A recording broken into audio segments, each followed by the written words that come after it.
Justin Paperny is the co-founder of White Collar Advice. He wrote a book called Lessons from Prison, and there's a lot of insight there. Your background and who you are. You're a felon and an ex-con.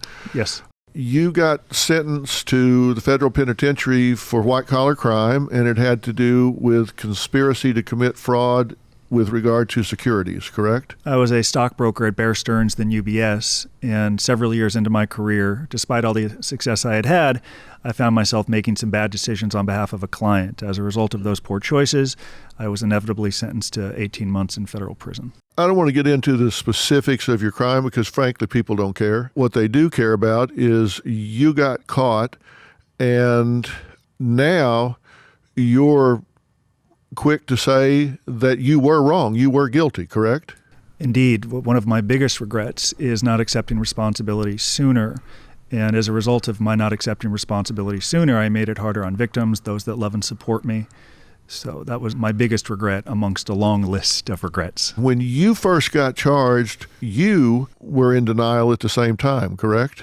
When I learned that I was in trouble, I said, this is not a big deal. They're going to see that I didn't have bad intent, that I was clearly swept into this, and they're going to see that I'm a student athlete from USC, and I had hundreds of clients who loved me, and I never had a problem before. So as a result of that flawed thinking and spinning lies to lawyers, then later lying to the FBI because I did not want them to perceive me as a criminal, I had lied and made matters measurably worse. So denial took years off of my life and led to a longer prison sentence.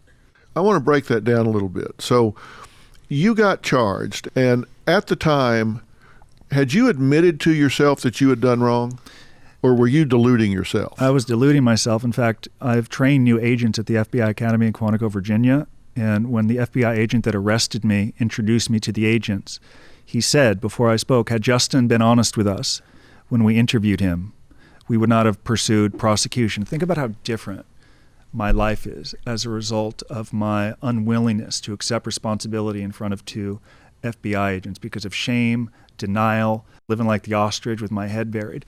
So yes, my life is forever changed because I couldn't step up and say, I made some bad decisions and I regret them. So he said if you had been honest, they wouldn't have prosecuted you? Think about that. I talk a lot about post-offense conduct in this Varsity Blues college cheating case. We've got to pay attention to post-offense conduct, what defendants are doing between indictment and a potential trial or sentencing hearing. It is a big deal, the record they need to begin to create as a law-abiding citizen because the government is judging them for some bad decisions they made. They've got to work to change that narrative. I did that terribly as a defendant. They have an opportunity to do better. But at the time you were sitting in front of the FBI agent, you weren't just lying to him, you were lying to yourself. And to my lawyers, flushing money down the toilet. I was a lawyer's dream client potentially. You said you spent $50,000. $50,000 just to get in the door and sign a retainer for a white-collar defense attorney. I blew through $50,000. Lying immediately. I didn't want to own and acknowledge my criminal conduct. As I wrote in Lessons from Prison, I needed someone like me to drop a bucket of cold ice on my head and maybe throw a right punch and say, get it together, bud. I didn't have that. You said that you then got a criminal lawyer. I did. You were talking about taking a polygraph, and this lawyer said, look, do not lie. You cannot beat this polygraph. Do not kid yourself. Do not go in there and try to lie. And you studied countermeasures. Not only, before I studied countermeasures, I told my lawyer, I said, I'm insulted. I'm innocent. I've done nothing wrong. I'm being swept into this. I'm insulted that you actually would suggest that I would cheat this exam. This is how little you think of me as a client of yours. He said, Justin, please, you're very smart, but you can make some dumb decisions. Do not cheat the exam. So, of course, once I left his office. You then went to the internet, started downloading. I still have the receipt, DrPhil, $350. I bought a lie detector test, and I studied very aggressively for several days, studying to beat that exam and mastering all of the techniques. All the countermeasures, everything from attacking the shoe to tightening your muscles and the tush, everything. And you got in there and failed miserably. The lie detector test is presided by a former FBI agent. I did it at the office in San Francisco. And I sat for the test and I squeezed my innards when appropriate, pinched the toe when I was supposed to. And I thought, I have this. Like, I'll be back on the golf course in 2 days. This is great. Then the results came back and my lawyer asked the FBI agent to leave. And then they said with greater than 99.99% I had failed the exam. And I remember looking out into Alcatraz from the San Francisco office thinking, this is not good. You said, and I quote from your book, your lawyer said, Justin, you're going to prison. It's time to wrap your mind around that reality. You're on incredibly weak ground here. The government prosecutors are prepared to charge you with numerous felonies, including now obstruction of justice. Yes. Did it hit you then? Embarrassingly, no. What I did do was say, do whatever you have to do to ensure I get the best possible outcome. Yeah. Whatever I have to say to try to avoid a lengthy prison term, because my lawyers told me that you're going to get 5 years in prison without question. I remember saying, how could I get 5 or 6 or 7 years? I was swept into this. I didn't understand that whether you had intent or not, how you respond to trouble plays a significant role in your outcome. They said, you need to trust us to protect your interests because you're not. When it finally hit you, that you suddenly realized how suicide seemed like a viable option for so many people. You could see how you felt trapped. When I was staring out to Alcatraz prison after failing that lie detector test, I understood how suicide could be a viable option. I couldn't envision one day in prison, let alone 5 years. You came to terms with that. At some point, you did make a plea, right? I did. I pled guilty to one count of conspiracy. When you did that, when you made the plea, you had to spell out certain things, right? I had to own and acknowledge my conduct in front of Judge Wilson. Right. Did that feel like an unburdening to you, or did that feel like a low point for you? The unburdening for me came after I was sentenced because I had some clarity. I had a clearly defined prison term and a clearly defined release date. The hardest part for me and for many of our clients at White Collar Advice is the guilty plea, because you're standing in front of an open court acknowledging your criminal conduct. Then, of course, the flood of press releases come, the embarrassment and shame to your family, and the fallout really begins at the guilty plea. By sentencing, in many ways, you're so numb to all of the fallout that you're desensitized to it. The guilty plea was the hardest part for me. Once you made the plea and you knew, you got 18 months, and you served how many?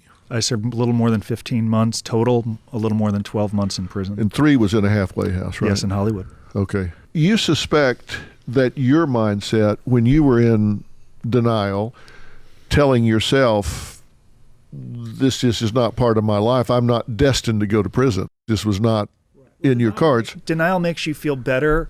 It provides some moments of solace, but longer term, it's a recipe for disaster. And I didn't recognize that at the time. I said, okay, it's denial, go down this road. I didn't do it. And it felt good. But as I just mentioned, it was longer term. It ended up horrifically. Let me ask you this. Should you have gone to prison? Yes. Why? It was a nonviolent crime. You didn't hit anybody. You didn't kill anybody. You didn't maim anybody. I was raised with opportunity and a lot of privilege, something I told the judge. I was raised by parents that work hard and taught me right from wrong. I played baseball at USC, and my coaches held me accountable. When I worked my way into my career of money management, I began to descend to the lowest levels of beginning to admire and associate with men who were unethical, dishonest, yet they made the most money. They had the country clubs, the Rolexes, the cars, the homes, and I didn't pay attention to imbalances in their personal life. So by virtue of associating with some people, I very easily succumbed to bad behaviors. I stopped pursuing values. And as a result of that, when I faced a decision that should have been very clear, a decision that I clearly knew was wrong, I didn't stop to think. I easily gave in to temptation, and while no one might have been killed or died, people were hurt, and there should be consequences that come with breaking the law. I had a Series 7. I had a degree from USC. I had several $100 million under management. As Judge Wilson said at my sentencing, people need to know what happened when you turn the other way for money. Most don't get caught. You did. I'm sending you to prison. So it makes an example, and it works as a deterrent for others. My experience is, I always say the best predictor of future behavior is relevant past behavior. Yes. So the best predictor of whether a prospective employee is going to steal from an employer, you can give them MMPI, Millen, multi-axles, Rorschachs, whatever, but the best predictor is a good history. Mm-hmm. Go talk to their last 3 employers, and if you can find out where they stole from them or not, that's going to give you the best idea where they're going to steal from you or not. Mm-hmm. So you committed fraud, so you would say, okay, the best predictor is that you would commit fraud again, unless there's been some substantial intervening variable. So you committed fraud, but then you got caught, humiliated, held accountable. So the chance that you're likely to reoffend is probably much less than the next 100 guys that haven't offended and paid the price for it. You're probably the best bet on Wall Street, having been burned. There's no question. I've been introduced on many stages in front of thousands of people, and the person introducing me has said the same thing. I've been to sentencing with clients where the U.S. attorney says, Your Honor, the likelihood of this defendant reoffending is practically none. However, for the deterrence factor, we ask for 24 months of incarceration. You are absolutely right. None of our clients at White Collar Advice have reoffended.